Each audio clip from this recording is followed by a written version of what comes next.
তুফানের ট্রেলার বা এক কথায় বললে তুফানি ট্রেলার। একটা প্রায় ২ মিনিট ৫০ সেকেন্ডের ট্রেলার যখন শেষ করি, এই শব্দবন্ধ ছাড়া আর মাথায় কিছু আসেনি।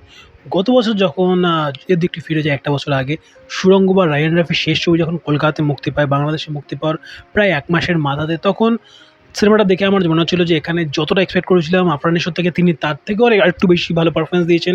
তমা মির্জাও খুব পাওয়ারফুল একটা পারফরম্যান্স দিয়েছিলেন।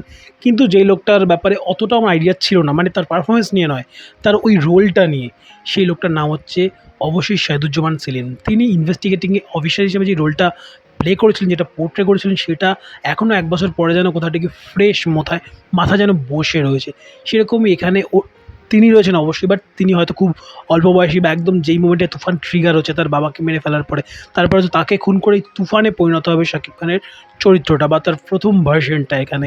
তাছাড়াও কীসব অভিনেতারা এখানে রয়েছেন! ফজলুর রহমান বাবুর মতো একজন অ্যাক্টর রয়েছেন ভালো, মানে অজ্ঞাতনামার মতো প্রজেক্ট যারা দেখেছেন, এছাড়াও আরও অনেক প্রজেক্ট আছে, এখন বলতে বসলে তো আরও মিনিট খানেক হয়তো তার উপরেই বলতে হবে। বাট তার মতো একজন অভিনেতা রয়েছেন, বা বাঁচিবার হলো স্বাদ বলে উনলৌকিকের প্রথম পার্টটা বোধহয় খাওয়া নিয়ে একটা এপিসোড ছিল, সেই অভিনেতা এখানে রয়েছেন, এবং আরও অনেক বাংলাদেশের চেনা যারা নামী অভিনেতারা রয়েছেন, সঙ্গে লোকাদা বা লোকনাথ দে রয়েছেন কলকাতা থেকে, মিমি চক্রবর্তী রয়েছেন। এরকম অভিনেতার যে সমাহার, বিশাল করে আমাকে এক্সাইটেড করছে এই প্রজেক্টটার জন্য। এবং আমাদের কলকাতার অভিনেত্রী মিমির কথায় যদি বলি, আমার যখন উড়াধুরা গানটাই বলেছিলাম, গানটার মধ্যে এনার্জি সব ঠিক রয়েছে। হুক লাইনটা বা যে পার্টিকুলার পার্টটা, তুমি কোন শহরের মাইয়াগুলো, ওই পার্টটা রিলের জন্য বেশ একটা ভালো একটা ফ্লো রয়েছে গানটার মধ্যে। কিন্তু আমি বলেছিলাম যে মিমিকে এর থেকেও বেটারভাবে আমরা কলকাতাতে দেখেছি।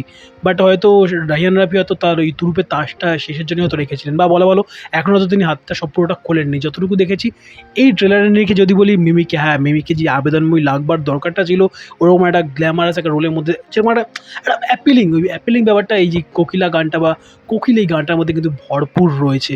এবং সেটাকে যেভাবে স্টেজ করা হয়েছে ট্রেলারের মধ্যে, আমি জানি না এটাকে কীভাবে সিনেমার মধ্যে স্টেজ করা হবে। ট্রেলারে যেভাবে স্টেজ করা হয়েছে এবং ট্রেলারটাকে যেভাবে একটা গল্প বলার একটা ন্যারেশনের আকারে যেভাবে সাজানো হয়েছে, একটা কেজিএফের ভাইব তো নিঃসন্দেহে দিচ্ছে বস, নিঃসন্দেহে দিচ্ছে। বাট তারপরেও ছবিটার গল্প তার লেভেলে যদি নিজস্বতা থেকে থাকে, এবং Raihan Rafi I don't think কোনোভাবে তিনি কোনো একটা গল্প মেরে দেবেন। হয়তো একটা ন্যারেটিং স্টাইল বা কিছু, হয়তো তার প্রেজেন্টেশন স্টাইল হয়তো ওরকম কিছু একটা হতে পারে, বাট একটা গল্প তিনি নেবেন না, এটুকু অ্যাটলিস্ট সেই পরিচালকের উপর নিঃসন্দেহে আমার কনফিডেন্স রয়েছে। তবে রিসেন্টলি আমরা কলকাতায় একজন ডনের ওপরে একটা কাজ দেখলাম। নিঃসন্দেহে তার নাম রিসেন্টলি যারা একটু কলকাতা কাজটা ফলো করেছিল এবং বাংলাদেশের অভিনেতা হিসেবে সেই ছবিতে কাজ করে গিয়েছিলেন।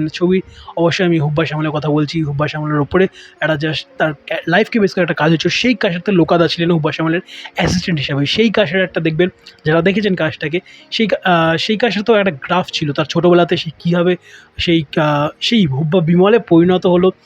বিমল ছিল চরিত্রটার নাম অ্যাকচুয়ালি। সে একটা জার্নি দেখি, সেটারই একটা কমার্শিয়াল একটা ভার্সন, এবং তার মাঝখানে গান রয়েছে, অনেক কিছু, মানে একটা প্রপার একটা প্যাকেজিং করে একটা ভার্সন আমরা দেখতে চলেছি তুফানের মধ্যে। আমি কোনো কপির গল্পই বলছি না, এরকম ডন হাজার একটা আমাদের আশেপাশে বা আমাদের হিস্ট্রি ঘাঁটলে খুঁজে পাওয়া যাবে। তো সেরকম একটা ছবি দেখতে চলেছি বলে মনে হয়। এবং তার সঙ্গে বললাম, যার কথা না বললেই নয়, ট্রেলারে যেরকম সব শেষে এসেছিলো, আমি আমার রিভিউতে তাকে সব শেষে আনতে চলেছি। তিনি হচ্ছেন নানা দত্তের চঞ্চল চৌধুরী। এবং লাস্টের যেই মোমেন্টটা যখন তিনি বলেন না যে একটা সুযোগ পেলে তুফানকে খেয়ে ফেলবো, এই জায়গাটা কোথাটা গিয়ে কি তিনি, মানে অভিনেতা চঞ্চল চৌধুরীর কথা বললেন নাকি না সেই সিআইডি অফিসারের কথা বললেন, জাস্ট একটু বুঝতে একটু প্রবলেম হচ্ছিলো। যেন কোথাটা গিয়ে জওয়ানের শাহরুখ খানকে মনে পড়েছিল, জব मैं विलन बनता हूँ ना, तब अच्छे अच्छे হিরো भी मेरे आगे टिक नहीं पाता है। ওরকম একটা যেন নিজের কথা যেন কোথাটা গিয়ে বলার, নিজের রিয়েল লাইফ চরিত্রের বা নিজের রিয়েল লাইফ শাহরুখ খানের কথা যেন শাহরুখ খান বলে গিয়েছিলেন।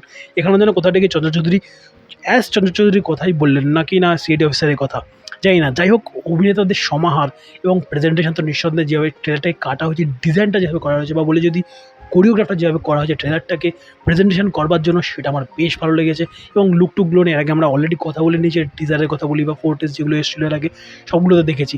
মিমির পার্টটা আমার এখানে বেশ ইন্টারেস্টিং লেগেছে। মিমিকে নিয়ে বলছিলাম যে মিমি শুধুমাত্র একটা গান দেখলাম, এবং সেই গানটা হচ্ছে খুব যে মানে তার কথা নিয়ে করে বলার আমার কাছে জায়গা ছিল না জায়গাটা। আমি বলেছিলাম বারবার করে যে হুক পার্টটা নিয়ে, তো মিমিকে এখানে দেখলাম। এবং এছাড়াও অভিনেতাদের যে সমাহার, ভালো অভিনেতাদের সমাহার, এই দুটো জিনিস আমাকে বিশাল করে এক্সাইট করলো, বিশাল করে। এবং একটা টাইমলাইন নিঃসন্দেহে আমরা দেখতে পাবো, একটা চরিত্রের একটা জার্নি, একটা বয়স থেকে সে কীভাবে ট্রিগার হয়ে সে কোথাওটা গিয়ে একটা সাধারণ মানুষ থেকে মেবি তার সাধারণ জীবনযাপন তখন আমরা দেখবো, সেই পার্টটাতে তার নাবিলার সঙ্গে আমরা প্রেমও দেখবো। তার পরবর্তীকালে কীভাবে তার জীবনটা বদলে সে তুফান হয়, এবং নাবিলা থাকে না, হারিয়ে যায় কোনোভাবে, এবং তারপরে কীভাবে তার জীবনে মিমি আসছে। তো এই একটা গোটা একটা জার্নি দেখতে চলেছি আমরা। কেন বললাম আমি হুব্বা বিমল বা হুব্বা শ্যামলের সেই বায়োপিকের কথা আমি কেন টানলাম? এবারে বুঝতে পারছেন কেন বলছি। তো এরকম একটা জার্নি আমরা দেখতে চলেছি যেটা কমার্শিয়াল মোড়কে, এবং লেটস সি, আই হোপ ভালোই কিছু হবে নিঃসন্দেহে।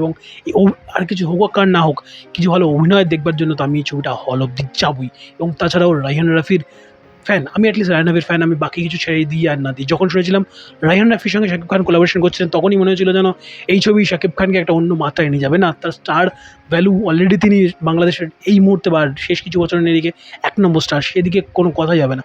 কিন্তু তার অভিনেতা এবং স্টার সত্তা দুটোর একটা অদ্ভুত একটা মিশেল ঘটানো, একটা ফিউশন ঘটানো, সেটাকে যেন অদ্ভুতভাবে রায়হান রাফির সামনে আনতে পারবেন, এবং যেটা আনতে পারছেনও। সিরিয়াসলি লেটস সি, ছবিটা যখন আসবে কলকাতাতে একদম শেষ দিকে আসতে চলেছে এই মাসের, তখন হলে দেখবো ফার্স্ট ডে ফার্স্ট শো, এবং আপনাদের সঙ্গে রিয়াকশন শেয়ার করবো তুফান ছবিটা নিয়ে। আই হোপ ট্রেলারটা যতটা তুফানি হচ্ছে, ঠিক সেরকমই যেন ছবিটা দেখবার পর আপনাদের সঙ্গে সেরকম এনার্জি নেই, সে একটা পজিটিভ রিভিউ আপনাদের সঙ্গে শেয়ার করতে পারি। I hope. এবং খারাপ হলো তো নিঃসন্দেহে, আগেও যেরকম বলেছি বলে গালাগালি খাই ফ্যানাদের কাছে, স্টিল তাও বলবো।